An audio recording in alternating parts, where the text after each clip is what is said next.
د خوست هوایي ډګر به ډیر ژر ګټه اخیستنې ته وسپارل شي.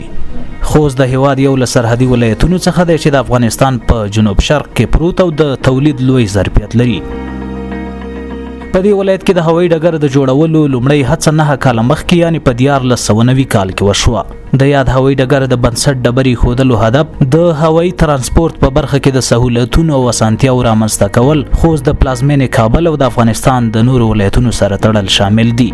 د خوست هوایي ډګر د ملکی هوایي چلند ادارې د انکشافي بودیجې څخه د 1 میلیارډ او 909 میلیون افغانیو په ارزښت جوړیږي چې په 5 مرحلو کې د بنسټ ډبرې ښودل شوې ده چې د 4 مرحلو کار بشپړ او پر 5مه مرحله کار روان چې 98% کار بشپړ شوی دی. 5مه یعنی په وروستۍ مرحله کې شامل برخې د هوایي ډګر ترمینل تعمیر، آی ټي ایم اپرون، واټر ټاور، د وسایطو پارکینګ او د هوایي ترافیکو د ساختمان برخه ده چې د ملکی هوایي چلند ادارې 991 میلیون افغانۍ انکشافي بودیجه پرې مصرفيږي چې د 2% کار له تکمیلیدو وروسته به ډیر ژر افتتاح شي. په لومړی مرحله کې د احاطې دیوال پینس طول 11 کیلومتره چې ارتفاع 3 متره د شپږ د ساتونکو برجونه لري چې 9 کال مخکې کارونه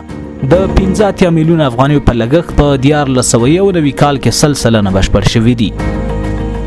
د یاد هوایي ډګر دوهمه مرحله کې د خاورې ټیسټ، د ځغاسلیک ډیزاین او جوړول، رمپ او ټکسوې، د ترمینل تعمیر او د اطفائیې تعمیر د 11 میلیون افغانیو په لګښت په همدغه کال د سرطان په میاشت کې جوړ شو چې د نورو مرحلو لپاره یې آمادګي ونیول شوه.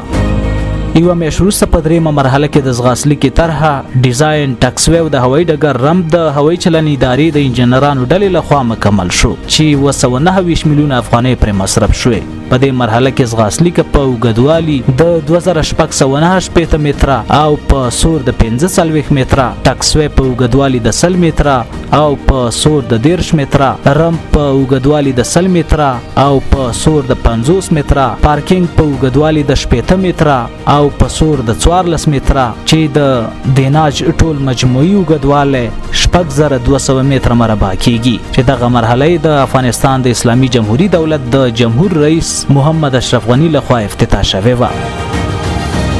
4مه مرحله، په دې مرحله کې د هوایي ډګر د اطفائیې ودانۍ، اداري ودانۍ، د ټاورونو د کنټرول ودانۍ، حلقوي جغلي سرک،